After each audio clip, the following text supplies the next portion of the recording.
മഹാലക്ഷ്മി പുത്തൻ പ്രൊമോ വിശേഷങ്ങളിലോട്ട് എല്ലാവർക്കും സ്വാഗതം. അങ്ങനെ നമ്മുടെ പുതിയ പ്രൊമോയില് കമലേശ്വരത്തോട്ട് മടങ്ങിയെത്തുകയാണ് നമ്മുടെ മഹാലക്ഷ്മിയും കണ്ണനും. ഇനി അവർക്ക് സന്തോഷത്തിന്റെ നാളുകൾ ആകുമോ? അപ്പോൾ ഇവരെ കാണുമ്പോൾ നമ്മുടെ ദുർഗാമ്മയും മഞ്ജുവും ഉണ്ണിയും മേഘനാഥനും എല്ലാവരും തന്നെ ഞെട്ടി നിൽക്കുകയാണ്. ഈ നാടകം ഒന്ന് മുന്നോട്ട് നീട്ടിക്കൊണ്ടു പോകാൻ വേണ്ടി നമ്മുടെ കണ്ണൻ മാത്രമാണ് ആദ്യം അവിടെ എത്തുന്നത്, ഭയങ്കരമായിട്ട് സങ്കടമൊക്കെ അഭിനയിച്ചുകൊണ്ട്. അപ്പോൾ നമ്മുടെ മഞ്ജു ചോദിക്കുന്നുണ്ട്, ഏട്ടത്തിയെ പറ്റി ഒരു വിവരവും ഇല്ലല്ലേ കണ്ണേട്ട എന്ന്. അപ്പോൾ നമ്മുടെ കണ്ണൻ പറയുന്നുണ്ട്, ഇല്ല, ഒരു വിവരവും ഇല്ല എന്ന് പറയുമ്പോൾ തന്നെ നമ്മുടെ മഹാലക്ഷ്മി കാറിൽ നിന്ന് ഇറങ്ങി വരുന്നുണ്ട്.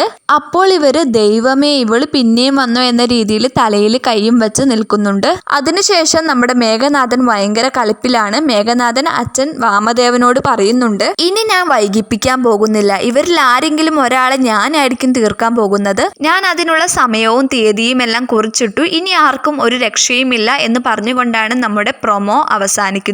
ഇതിന്റെ ഇടയിൽ നമ്മുടെ കണ്ണൻ റൂമിൽ ഭയങ്കര സന്തോഷത്തിൽ ഇരിക്കുന്നുണ്ട്. ഇനി അവിടെ വല്ല അത്ഭുതവും സംഭവിച്ചോ എന്നൊന്നും അറിയില്ല. എന്തായാലും നമുക്ക് കാത്തിരുന്ന് തന്നെ കാണാം.